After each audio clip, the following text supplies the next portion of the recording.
Imagine you're walking through the opulent corridors of the Royal Palace of Madrid in the year 1833. The marble floors gleam beneath your feet, reflecting the flickering light of countless candles. Tapestries worth more than entire villages hang from gilded walls, and the air is thick with the scent of expensive perfumes and burning incense. You're here as a royal physician, summoned for what you believe will be a routine consultation with His Catholic Majesty, Ferdinand VII.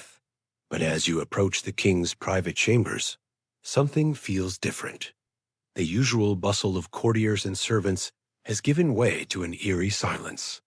Guards stand at attention with expressions that seem to carry a weight you can't quite understand. When the heavy oak doors finally swing open, you're greeted not by the living monarch, but by his lifeless form, lying beneath silk sheets that can't quite hide the secrets that defined his reign. You've been called here not to heal, but to preserve.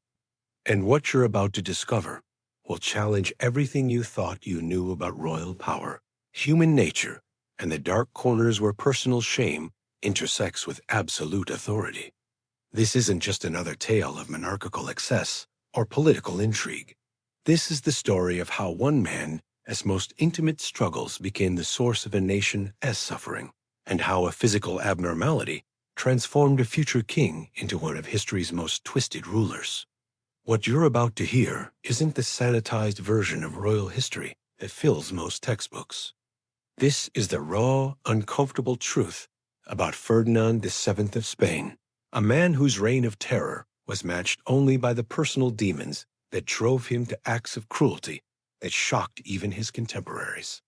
His story begins not with political ambition or military conquest, but with a cruel twist of genetics that would shape not just his character, but the fate of an entire empire.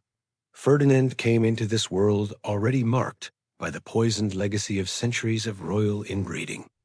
The Spanish Habsburgs and Bourbons had spent generations marrying within their own bloodlines, creating a genetic nightmare that manifested in ways both visible and hidden.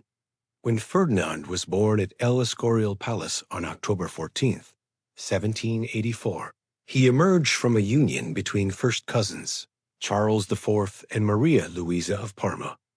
The genetic dice had been loaded from the very beginning.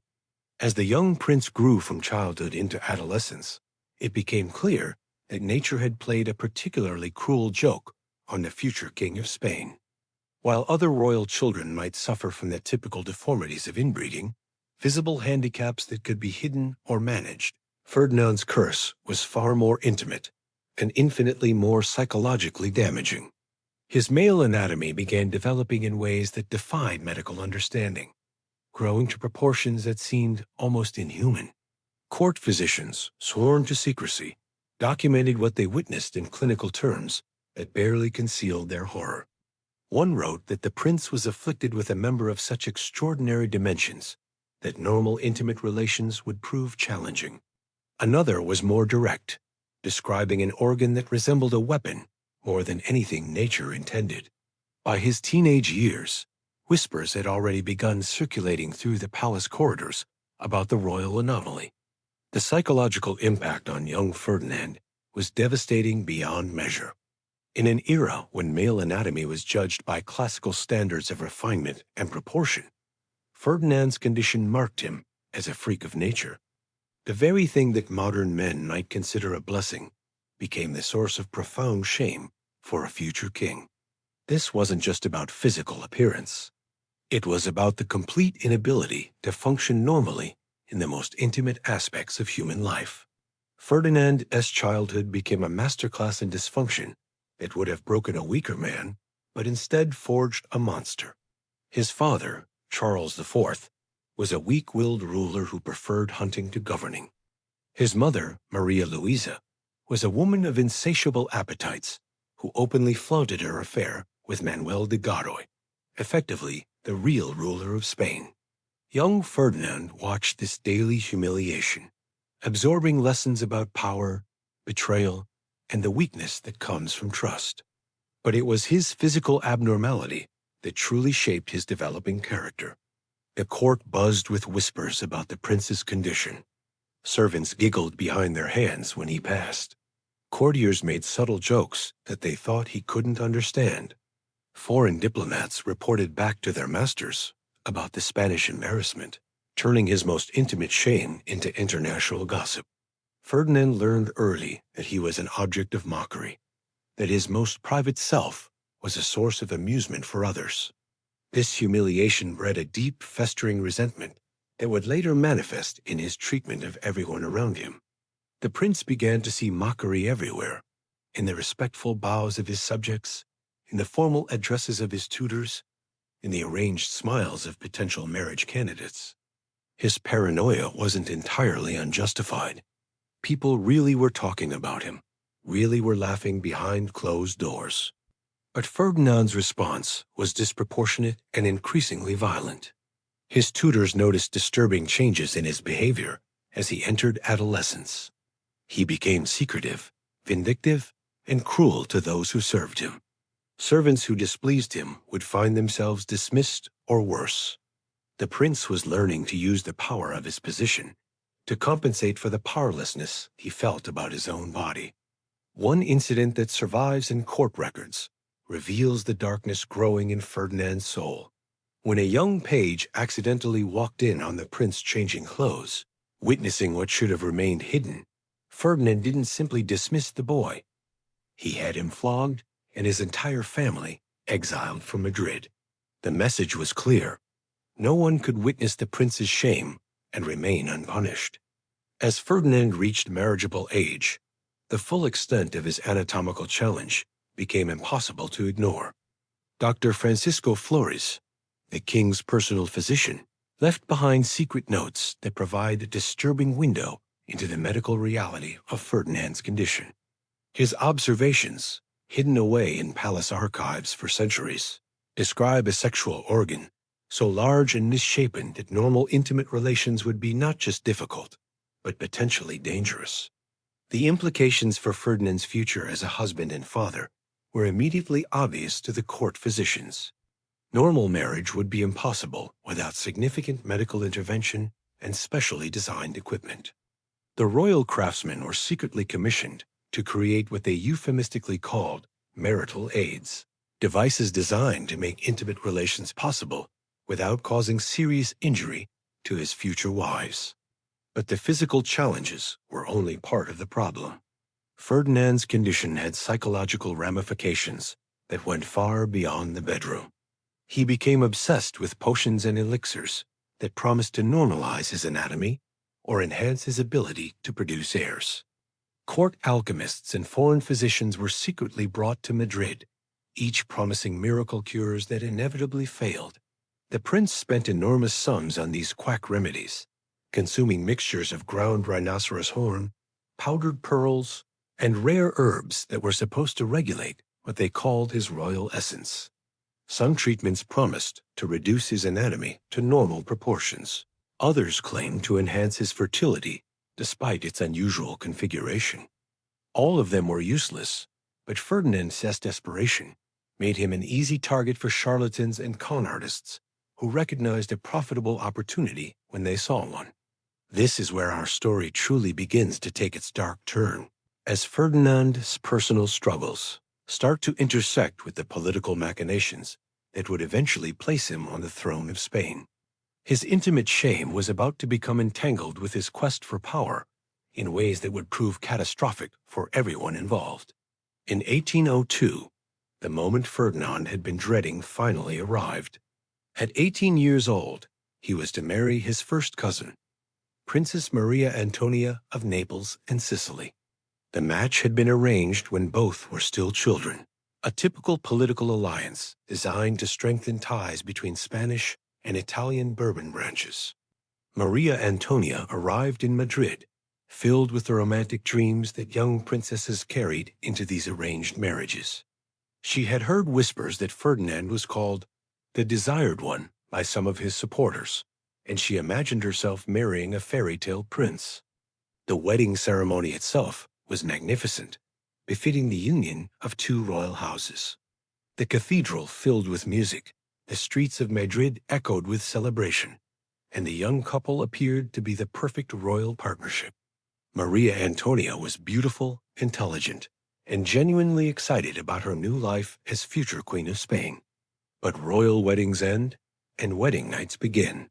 The first sign that something was terribly wrong came when Ferdinand's personal valet approached Maria Antonia's ladies-in-waiting with an unusual request. Special preparations would be needed for the royal bedchamber, equipment that the ladies didn't understand, but were assured was customary for royal couples. Custom-made cushions were brought in, along with bottles of oils, ointments, and various implements that seemed more medical than romantic. Maria Antonia, sheltered and innocent as most royal brides of her era, understood none of this. Her education had been strictly religious, focusing on languages, music, and courtly etiquette. The basic facts of married life had been explained to her in the vaguest possible terms by nervous older women who themselves knew little about the specific horrors she was about to face. When Ferdinand entered the bridal chamber that night, Maria Antonia's first glimpse of her husband's naked form sent her into complete hysterics. One lady-in-waiting, writing years later in her private memoirs, described the scene in terms that still chill the blood. The princess began screaming as though she had encountered something from her worst nightmares, backing against the wall and crying out in terror until those present feared she had completely lost her reason. Ferdinand's anatomical condition was unlike anything the sheltered princess could have imagined possible. The sheer size terrified her, but it was the bizarre shape, the way it curved and twisted, the strange growths along its length, the almost alien appearance that truly shattered her composure. What followed was less a romantic wedding night than a medical procedure overseen by specially trained physicians who had to be summoned to explain to the horrified princess what would be required of her. The custom cushions were arranged, the oils applied, and a process began that resembled surgery more than lovemaking. Contemporary accounts, hidden in private letters between court physicians, describe a scene of almost surreal dysfunction. Ferdinand required the specially designed supports to prevent injury during intimate contact. And even with these aids, the process was so traumatic for Maria Antonia that she required laudanum just to endure it. The psychological impact on both partners was devastating in ways that would echo through their entire marriage. Ferdinand, already paranoid and insecure about his condition, became even more twisted when faced with his wife's obvious revulsion. Maria Antonia, meanwhile, developed what we would now recognize as severe trauma responses. She began taking larger and larger doses of laudanum, eventually becoming addicted to the substance as her only escape from the horror of her marital duties. Their attempts to produce an heir became a ritualized nightmare that played out month after month. Ferdinand would summon his physicians, who would prepare the chamber with its specialized equipment. Maria Antonia would be dosed with enough laudanum to make her compliant, but not unconscious. The procedure would be performed with clinical efficiency, after which both parties would retreat to separate wings of the palace to recover from their mutual ordeal. As months turned into years without a successful pregnancy, Ferdinand's desperation reached new heights of madness. He became convinced that his wife's obvious disgust was somehow preventing conception, and he began experimenting with increasingly bizarre methods to overcome what he saw as her feminine weakness. Court records reveal that Ferdinand ordered the creation of special restraints to hold Maria Antonia in position during their encounters, preventing her from pulling away or expressing her revulsion. These leather and silk contraptions were crafted by the same artisans who made the king's saddles and hunting equipment, adding a particularly disturbing dimension to the royal workshops. The craftsmen who created these devices were sworn to absolute secrecy, and Ferdinand ensured their silence through a combination of generous payments and terrifying threats.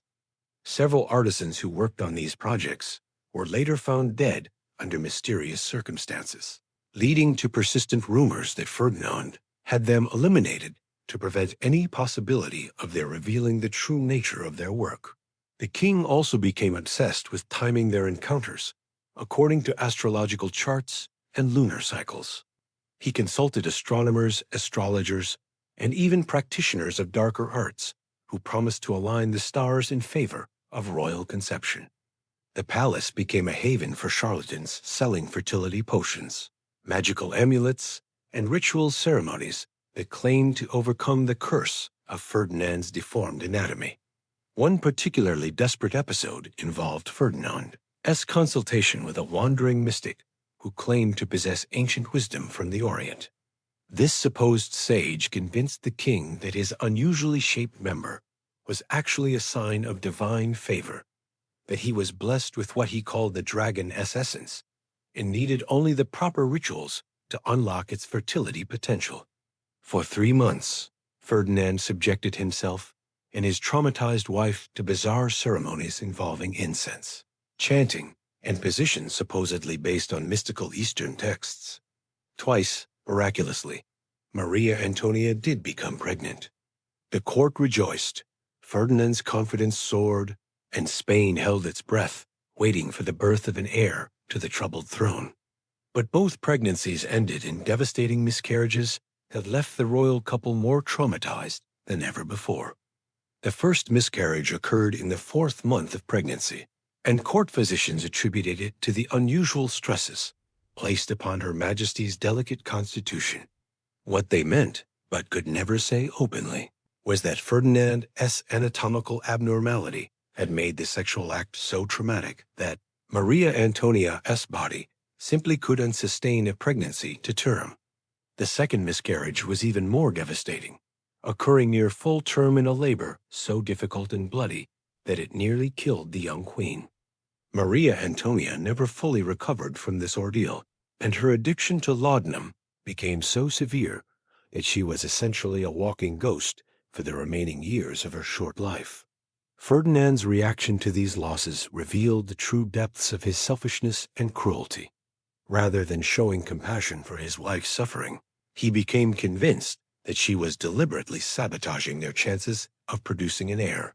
He accused her of taking substances to prevent pregnancy, of deliberately moving in ways that would cause miscarriages, and of harboring secret sympathies that made her unwilling to provide Spain with a proper Catholic successor.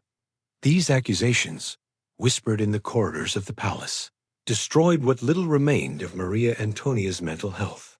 She began to believe that she was indeed cursed, that her body was rejecting Ferdinand's seed because of some hidden sin or divine displeasure. Her final months were spent in almost constant prayer, begging forgiveness for sins she couldn't name and crimes she had never committed. When Maria Antonia died in May of 1807 at just 21 years old, the official cause was listed as fever and complications from her delicate constitution. But those who knew the truth understood that she had essentially died of despair, her body and mind destroyed by years of sexual trauma, drug addiction, and psychological abuse. Even in death, she couldn't escape the twisted world of Ferdinand's paranoia. Rumors immediately began circulating that she had been poisoned, not by political enemies, but by Ferdinand himself, who had grown tired of her failures as a wife and wanted to start fresh with a new bride who might prove more successful at producing an heir. These whispers were fueled by the suspicious death of the palace apothecary, who was found dead in his chambers just days after Maria Antonia's passing. He had left behind a cryptic letter that was immediately seized by Ferdinand's agents and never seen again. Some claimed the letter contained confessions about poisons administered to the queen.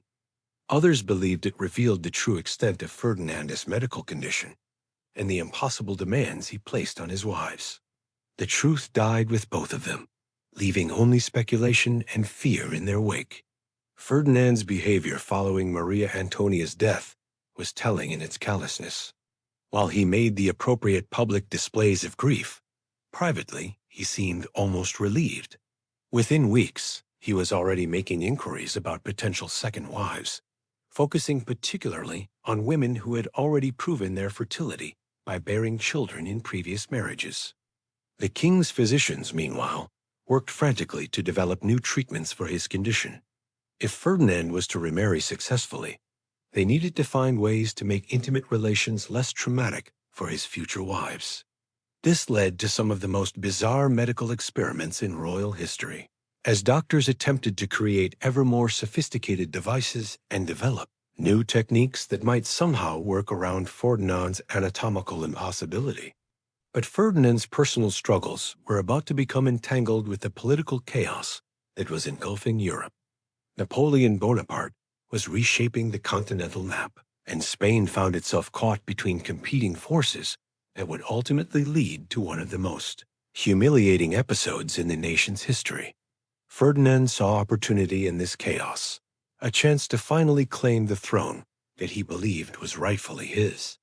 In October of 1807, Ferdinand became involved in what historians call the Escorial Conspiracy, a plot to overthrow his own father with the help of Napoleon Bonaparte. The plan was as treacherous as it was poorly conceived. Ferdinand would remove Charles IV from power, claim the throne for himself, and align Spain with the French Empire in exchange for Napoleon's support. When the plot was discovered, Ferdinand's response revealed both his cowardice and his complete lack of loyalty to anyone, including his co-conspirators. Rather than standing by the men who had risked everything for his cause, Ferdinand immediately betrayed them all. He provided detailed confessions about every aspect of the conspiracy, named every participant, and begged his parents for forgiveness, while his allies faced imprisonment and exile.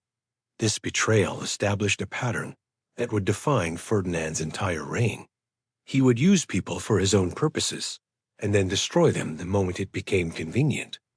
Even as these political machinations unfolded, his medical condition continued to worsen. Court physicians noted that his anatomy was continuing to grow and change shape, developing new abnormalities that made intimate relations even more challenging than before. Some medical historians suggest that Ferdinand may have suffered from a rare hormonal disorder that causes continued growth throughout adulthood. Whatever the medical explanation, the practical implications were clear. Ferdinand would need increasingly sophisticated aids and increasingly compliant wives if he was ever to produce an heir.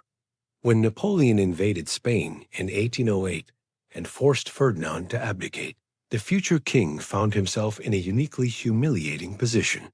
Not only had he lost his throne, but he was now a prisoner whose captor was undoubtedly aware of his shameful medical condition.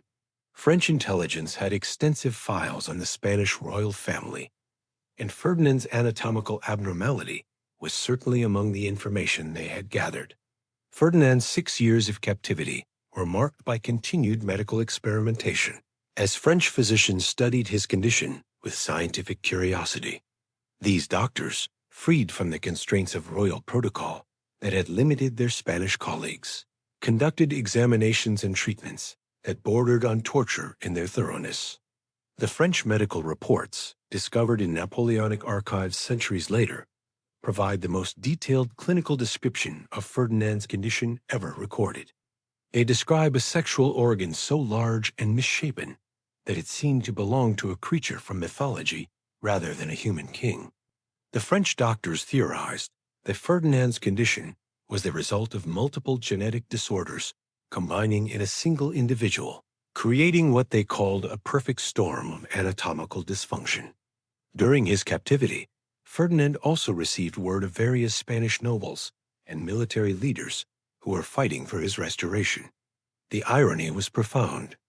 Brave men were dying in muddy trenches and mountain passes to restore a king whose primary concern was finding new ways to manage his sexual dysfunction and produce an heir to continue his cursed bloodline.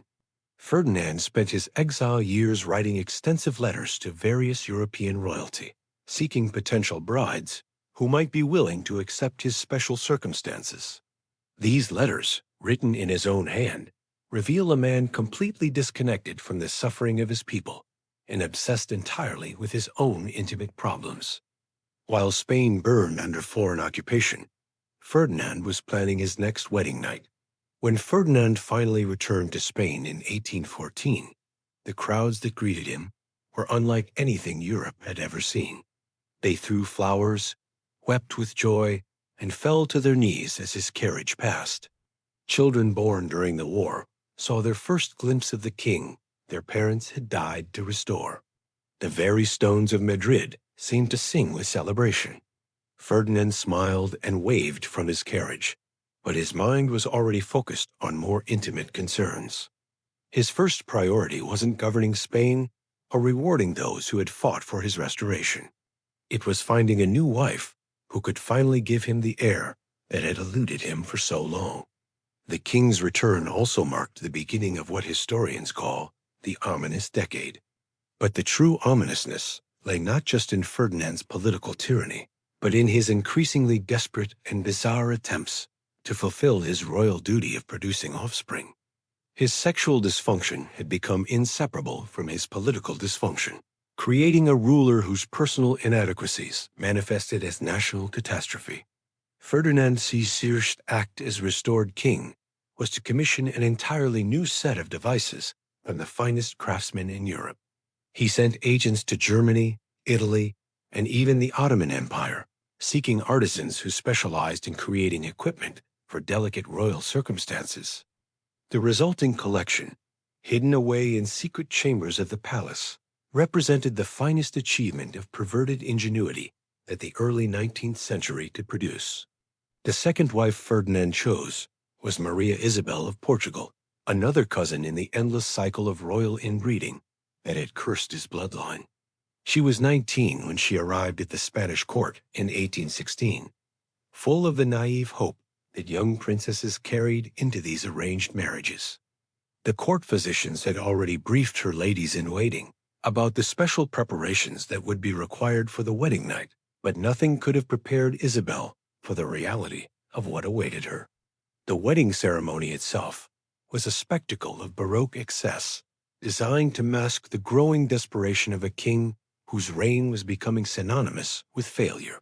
Ferdinand stood at the altar in cloth of gold, his face a mask of barely contained anxiety. He had spent the previous week consulting with physicians, alchemists, and even a mysterious figure rumored to be an Ottoman specialist in royal difficulties who had arrived in Madrid under cover of darkness. The wedding night was a disaster that would haunt both participants for the rest of their short lives together.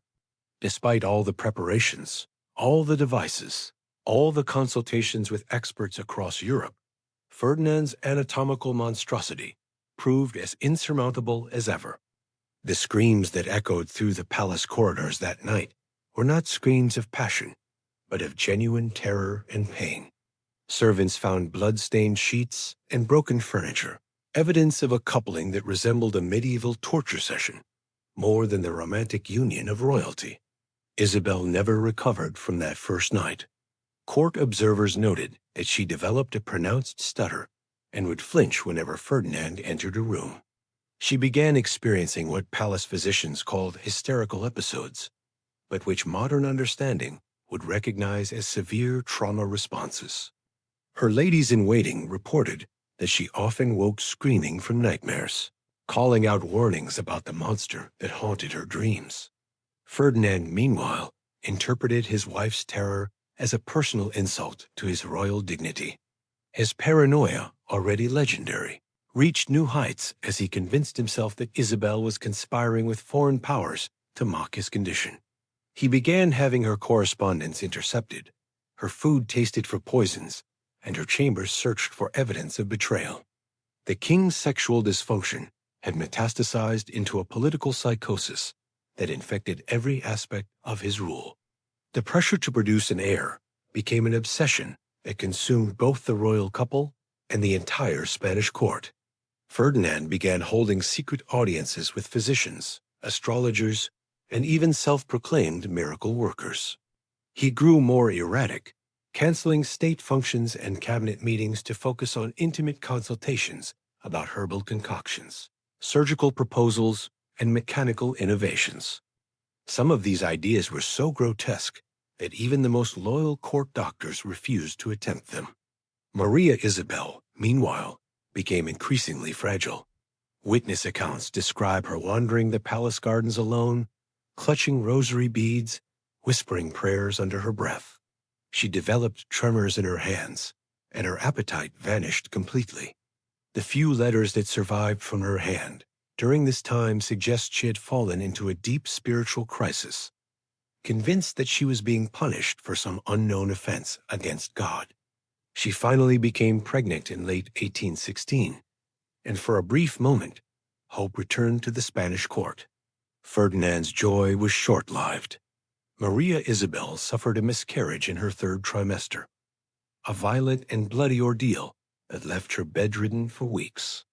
The court physicians blamed her frail constitution, but in private, they once again pointed to the violent nature of her conjugal relations with the king. Less than a year later, in 1818, she became pregnant again. This time, the entire court held its breath.